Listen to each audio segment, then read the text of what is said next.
Hello everyone. Now we are going to discuss effect of partial balancing in two cylinder locomotives.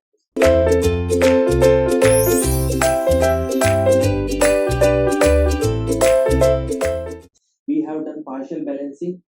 What is that? We have discussed that for rotating unbalanced, we do complete balancing for rotating masses and we do partial balancing for the reciprocating masses. This is the statement you must learn. Okay. So the next topic is effect of partial balancing. What are the effects of partial balancing when we have done partial balancing in the two cylinder locomotives? What are the effects that we get? Now we are going to discuss those effects. Okay. So first you need to understand that we have discussed in the previous topic that the reciprocating parts are only partially balanced. Due to this partial balancing of the reciprocating parts, there is an unbalanced primary force along the line of stroke and also an unbalanced primary force perpendicular to the line of stroke. Okay. So the effect of the unbalanced primary force along the line of stroke is to produce, first is variation in tractive force along the line of stroke, and the second is sine couple. This is the effect of unbalanced force. Remember that this is the effect of unbalanced primary force along the line of stroke. Okay. So first, then we will discuss about the effect of the unbalanced primary force perpendicular to the line of stroke. Okay. What would be the effect? Then the next topic would be there. So first is the effect of unbalanced primary force along the line of stroke. So first is the effect of unbalanced primary force, unbalanced primary force, unbalanced primary force along the line of stroke, along line of stroke. What are the effects I have told you? The first is tractive force. That means the variation in the tractive force along the line of stroke. So the first is variation in the tractive force. The first is variation in the tractive force. Variation in the tractive force.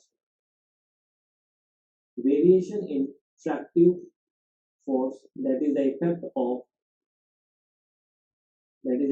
of the primary unbalanced force along the line of stroke. So the first is variation in the tractive force. Okay, what is the variation in the tractive force and what is the relations from the numerical point of view we will get from the variation of the tractive force, we will see in this topic. Okay. So variation in the tractive force means the resultant unbalanced force due to two cylinders along the line of stroke is known as the tractive force. I am again repeating, the resultant unbalanced force due to two cylinders. Due to two cylinders, the resultant unbalanced force along the line of stroke is known as tractive force. Okay. See, I am just explaining the another concept which is related to the tractive force, that there are two cylinder locomotives. We have considered about the two cylinder locomotives. So first we need to understand what is two cylinder locomotives concept. Okay, this is the wheel 1 and this is the wheel 2.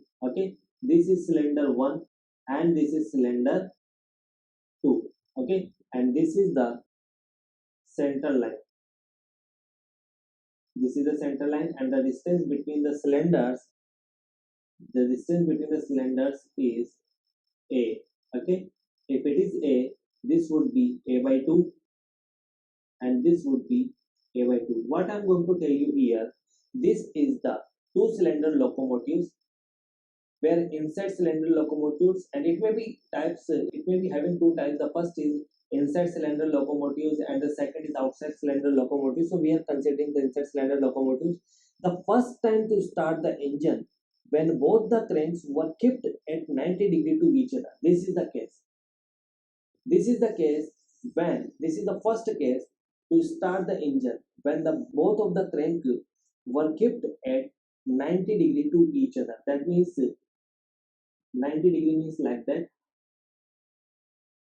Okay, if one crank is in the directions, other would be in perpendicular to the first. Okay, so this is the first case when the crank for both the cylinders, crank for both the engines were kept at 90 degree to each other. So I'm just writing here, you can write it as note. First time, first time to start the engine. That means first time to start the engine. What are the position of the crank? First time to start the engine, both of the crank, both of why both of the crank? Because there are two cylinders, so there will be two cranks. So both of the cranks were at 90 degree, were at 90 degree to each other, 90 degree to each other. That is the case for first engine. Okay. So now we are going to discuss the variation in the tractive force. I already told you the resultant unbalanced force due to two cylinders along the line of stroke is known as the tractive forces. Okay. So you can see that M is the mass of reciprocating parts per cylinder. So I'm just writing here that M is the mass of, because we are discussing about the reciprocating mass. So the mass of reciprocating parts per cylinder. Okay, small m. And C, we all know that C is nothing but the fraction of the reciprocating parts to be balanced. We all know that fraction of C is the fraction of reciprocating parts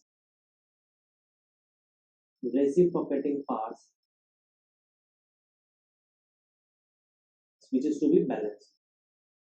Parts to be balanced. And we know that the C value is in between 0 to 1.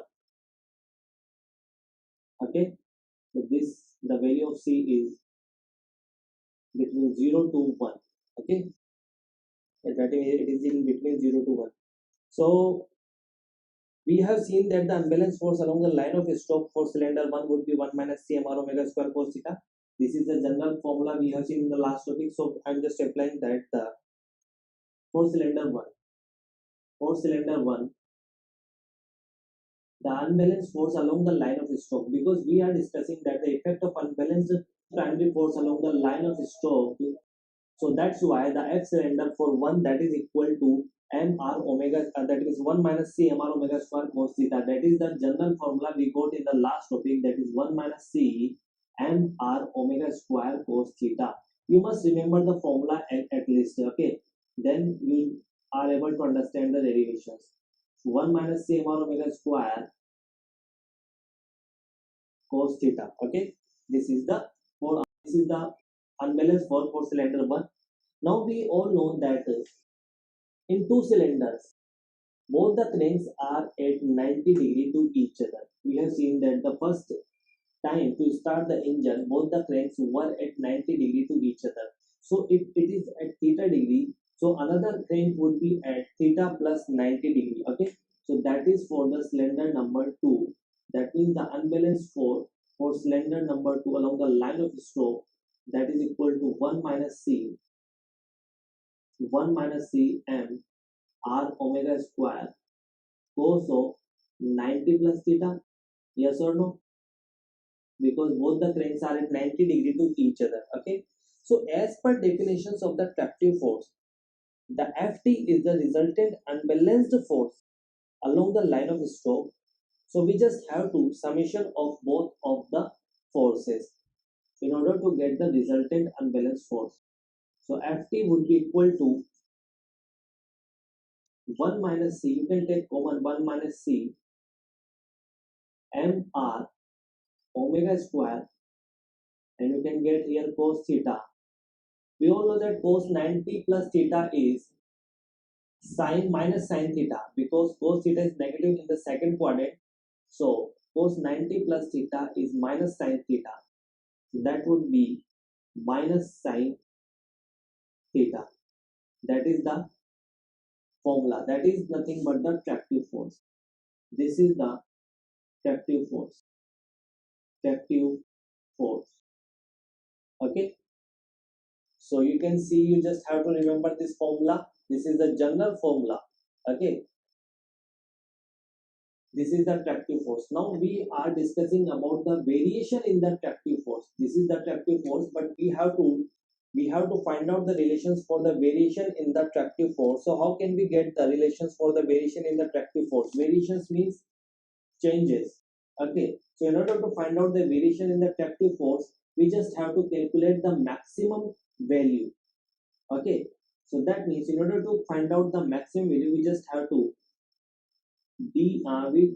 differentiate and make it equal to 0 in order to get the maximum value, because in this relations only theta is a variable, so we just have to differentiate it with respect to theta, and you can see that only this would be constant, so only there is the cos theta minus sin theta that can be differentiated. So you'll get here cos theta is minus sin theta and sin theta is cos theta is equal to 0. So from here you can get the value of tan theta, and tan theta you will get minus 1, and we know that tan theta value is minus 1 in the two positions. The first is theta at 135 degree and the second is theta at 315 degree. Okay, so from here we get the value of theta, that means the position of the crank, that is 135 degree and 315 degree. Just remember this. Okay, generally in the objective questions they will ask you the maximum value of the tractive force at which position. So in these two positions where the tractive force is maximum at 135 degree and 315 degree. Okay, so from here we can get the value of the variation in the tractive force. So variation in the tractive force, variation in the tractive force, that is the general formula. You must remember that variation in the tractive force. For the numerical perspective, you must remember this formula. Okay, because generally in the gate examinations they will ask the variation in the tractive force, so you just have to apply this. You just have to put the values of theta in the equations. You will get the value that is plus minus under root of 2 1 minus c mr omega square. Okay, so this is the variation in the tractive force, and this is very important relations from the numerical point of view. Okay, this is very important. Just remember that. The second is variation in the sine couple. This is the second part. That means we are discussing that the effect of unbalanced primary force along the line of Stokes. So first we have considered the variation in the attractive force. So second in this we will consider variation in the sine couple. Variation in sine couple. Variation in sine couple. That is the second effect for the primary unbalanced force along the line of Stokes. Okay. See, the couple has sine effect about the vertical axis and tend to swap the engine alternatively in the clockwise and anti-clockwise directions. Hence, this couple is known as the sine couple. Again, I am explaining that the couple has sine effect about the vertical axis. That means it tends to sway the engine alternatively in clockwise and the anti-clockwise directions. So, hence this couple is known as the sine couple. Okay, we will do the mathematical calculations because that is important in the sine couple. So let us consider that a distance between the centers of the two cylinders. Okay, we have seen in this diagram that the distance between the cylinders is considered as a. Okay, so a is the distance between the cylinders. Distance between two cylinders. Okay, so A is considered as a distance between the two cylinders. So how can we calculate the sine couple? Sine couple. So that means we have to find out the couple. Okay, we know the forces and we just have to find out the couple. And because the center line is at a by 2 distance, so we can calculate the couple. So this is the, we know that the force is along the line of Stokes is 1 minus C m r omega square cos theta multiply a by 2. This is the couple. Okay, and we know that other would be in anti-clockwise direction. That means you can see that one couple would be in anti-clockwise, other would be in clockwise direction about the center line. Okay, and the distance between the center line and the cylinder is a by 2 for both the cylinders. Okay, we are just calculating the couple. Okay, this is the force and this is the distance a by 2. Similarly, for the second cylinders, which will make the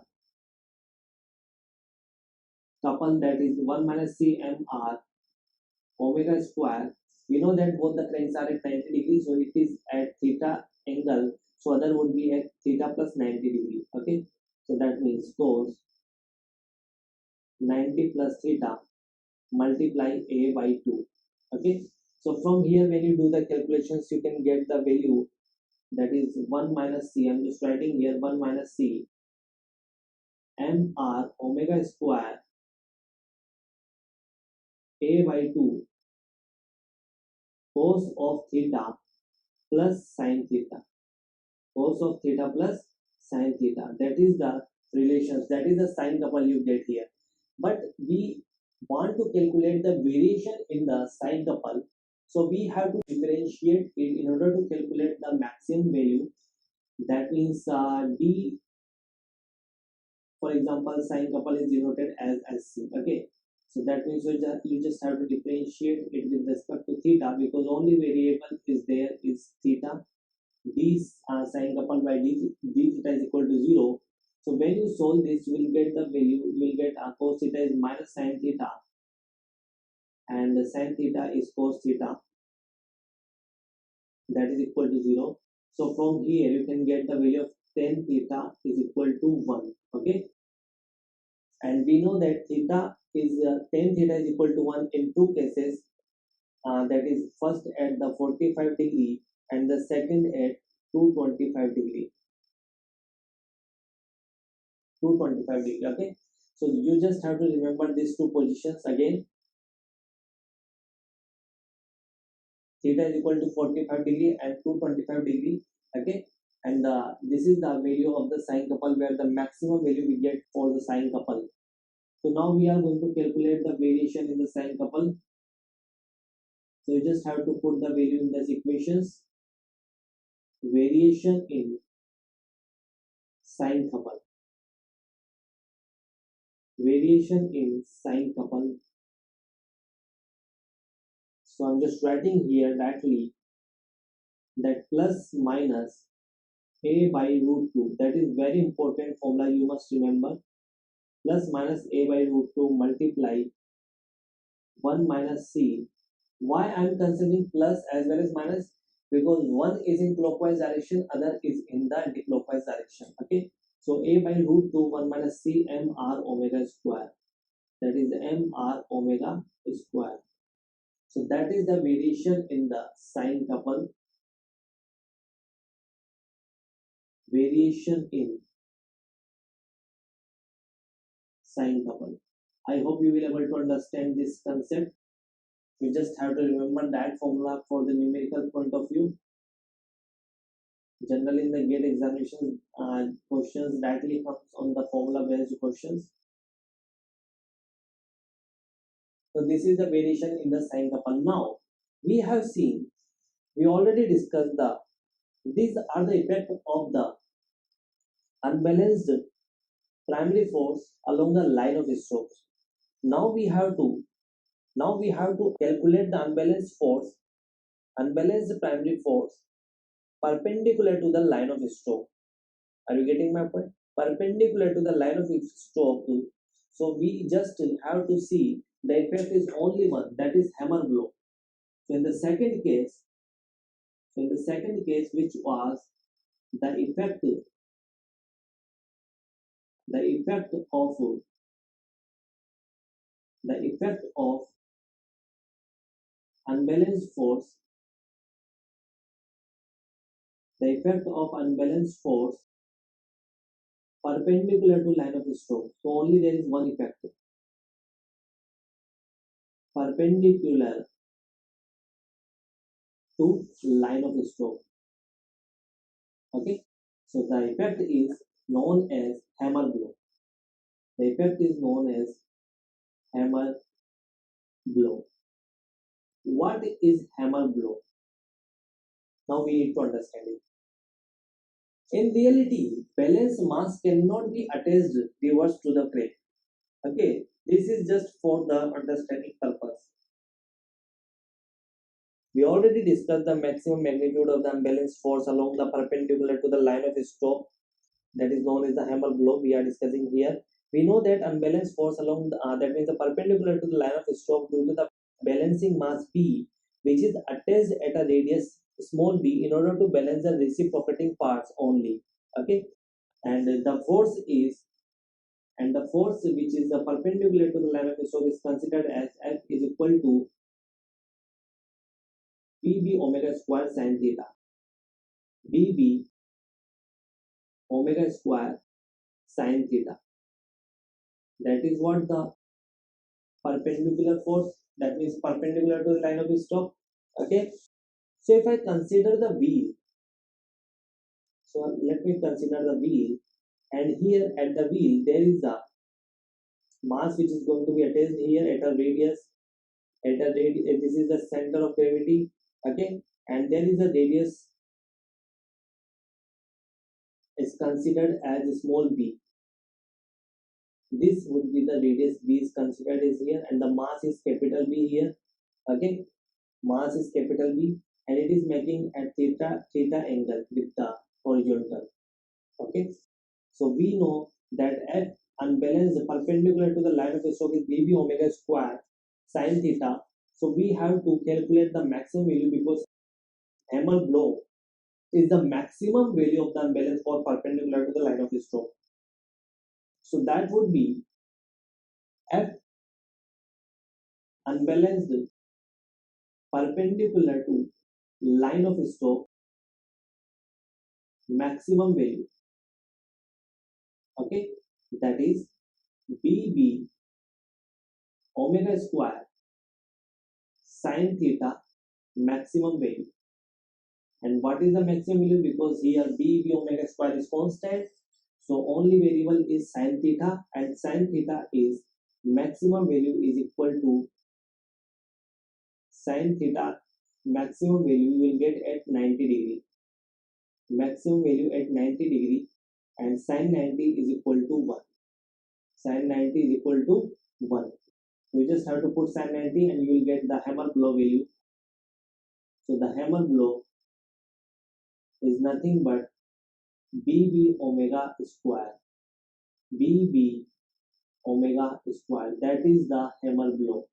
This is the effect of the unbalanced force perpendicular to the line of stroke. Okay, BB omega square. Okay, I hope you will understand this whole concept. There is no doubt here. Capital B, you just need to understand. Capital B is only that balance mass will responsible force hammer blow, which is required for the reciprocating balancing. Okay, this is not for the rotational balancing. This is only for the reciprocating balancing. That means this is responsible. This balance mass is only responsible for hammer blow, which is required for the reciprocating balancing. Are you getting my point? So here BB omega square should be less than BB omega square should be less than equal to per wheel static load. Remember that. Per wheel static load. Per wheel static load. Okay, so the limitation is omega. We can control the omega. So I hope you will not get any doubt here. Everything should be clear. So again, I'm writing here that small capital B is the only that balance mass, only that balance mass will be responsible for, only that balance mass will be responsible for hammer blow, responsible for hammer blow, hammer blow, which is required for reciprocating balancing. Are you getting my point? Which is required for, which is required for reciprocating balancing. Are you able to see here? Reciprocating balancing. So this is a small things you must remember. Okay, this is only that mass which is responsible for the reciprocating balancing. Okay, so hammer blow is nothing but BB omega square. Okay, and the value BB omega square should be less than per wheel static load. Okay, per wheel static load means when suppose the train is running on the track. Okay, there are this is a wheel of the train, and there will be some static load of the train wheel. Okay, it is having some static load. So the BB omega square should be less than per wheel static load. That is what I'm going to say here. So how can we control the BB omega square value? Just by controlling the speed of the train, just by controlling the speed of the vehicle. Okay, so that's what you are able to understand the things properly. This was the effect of the partial balancing into slender locomotives. You only remember for the numerical, for the objective perspective, you just have to remember the theta value for the tractive forces when the tractive force is maximum at theta is equal to 135.315. This is important. And the variation in tractive force, this formula is completely important. Okay, and in the sine couple, you just have to remember this theta angles at which the sine couple is maximum, and the variation in the sine couple formula you must remember also. Okay, there is only one difference between the sine couple variations, the attractive force variations. So this is root 2 and there is 1 a by root 2. Okay, so this is how you can differentiate both of them. It would be easy to learn. Okay, and when I'm talking about the unbalanced force perpendicular to the line of stroke, the one effect that is hammer blow. Okay, so the hammer blow is the maximum value of that force. So the maximum value of that force means sin theta would be maximum value that is equal to 1. So finally hammer blow we will get that is BB omega square, and it should be less than equal to per wheel static load. Okay,